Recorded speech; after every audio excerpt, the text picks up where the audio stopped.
Hey everybody, welcome to week 3. Okay, so we talked a lot about resumes last week, and we're going to continue on talking about things like resumes and cover letters.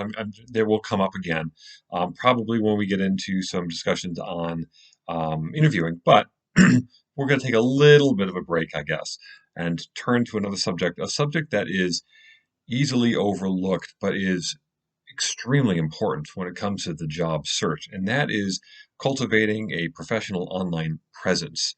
So, what do I mean by online presence? Well, this is basically anything that people can find about you online. Now, this is sometimes known by students, but this may be brand new to many of you. When you are a candidate for a position, especially a professional position, and you start kind of moving up those steps toward getting it, one of the things that's going to happen is people are going to they're going to look you up online. It may be as simple as just doing a Google search, but it may be also checking if you're on LinkedIn, checking right if you're in different kinds of social media platforms. But just Googling you is one thing that you have to just kind of assume is going to happen. Now, I think all of us at some point have probably Googled ourselves just to see, who shares the same name as us, or is there, somebody who, has the same name but is a completely opposite person from us, ha ha ha, that kind of thing. But there is something important to that when it comes to establishing one's online presence. If you Google your name, a couple other things just to kind of sort you out from the other people with the same name, what does come up, right?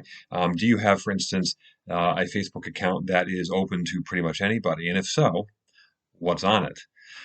This is going to hopefully prompt you to start thinking very seriously about what people see about you online. Is what they see professional? Is what they see unprofessional? Is what they see controversial or bad? And so this week, when we're talking about this in discussion in particular, when you're going through the lecture, it's going to be important for you to start thinking seriously about this. So you start thinking about your social media usage, right? Are you on Facebook? Are you on Twitter? Are you on Snapchat? Are you on Instagram? Are you pretty easily accessible that way? Even if you do have a kind of an account that isn't open to everybody in the everybody in the public there, what can be seen from your homepage, from your one profile picture or something like that. Is it you on spring break with your friends, holding up a keg or something above your head? I don't think that's probably the case, but you get the point there. What are the kinds of things that people might be able to find out about you that they may not like? Right.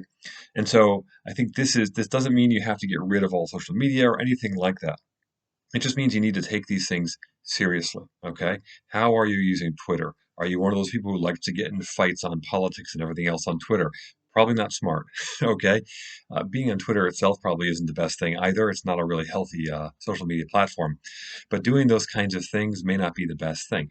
If you're posting a lot of pictures, and they're pretty easily accessible, I would encourage you to maybe stop getting yourself tagged in photos, or really kind of clamp down on the permissions when it comes to your photos, even if they're not bad. It's just good for you to start thinking more seriously about that kind of how you are being presented online. Now, there is an error of going too far, I think. Let's say you have no social media presence or no online presence at all. Can that say something about you as well? Something negative? Yes, I think it can. There may be some people who can't find anything about you online, and you're like, yeah, great, I'm off the grid and nobody can find me. I'm not opposed to that completely. I'm more of a kind of a privacy heavy person online myself, but somebody who's an HR manager might look at this and say, does this person know how to use technology? They don't even have a Facebook account, or they don't even have, this or that or the other thing. And so it's important to kind of strike that balance.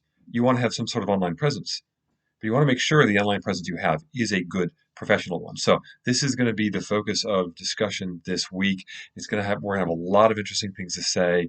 It's going to get us into hopefully some interesting conversations about things that maybe you've experienced before, or things that have happened to other people regarding their social presence, their online presence.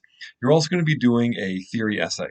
Now, you remember when you were probably in the first social class, you did all these different kinds of theories, right? Theories of the job search and of employment in general, and kind of career readiness, all those kinds of things.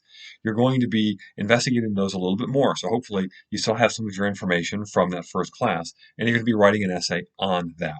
Not too bad, pretty straightforward.